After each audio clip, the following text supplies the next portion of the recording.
Greek election. Anti-austerity Syriza battles New Democracy. Greeks are voting in a general election which could result in Greece trying to renegotiate the terms of its bailout with international lenders.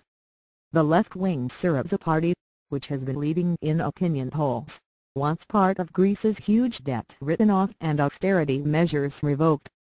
This has spooked money markets and raised fears of a Greek exit from the euro. But the governing New Democracy Party says the economy is recovering. Greece has endured tough budget cuts in return for the bailout negotiated with the so-called troika of lenders, the European Union, International Monetary Fund (IMF) and European Central Bank (ECB).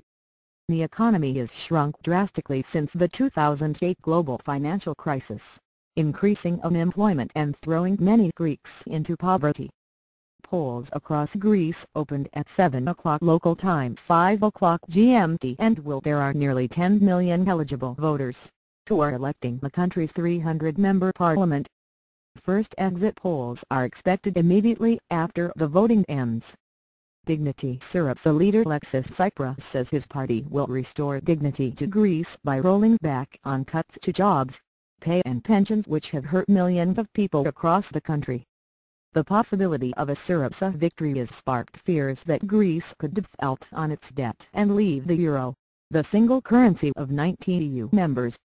This is despite the fact that Syriza has moderated its stance since the peak of the eurozone crisis, and says it wants Greece to stay a member of the currency.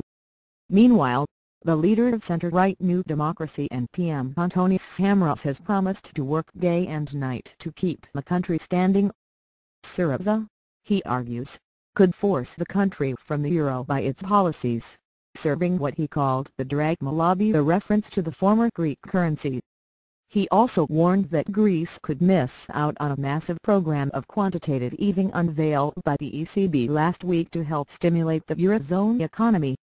The centrist Tupatami and the right-wing Golden Dawn Party are expected to fight for third place in the elections.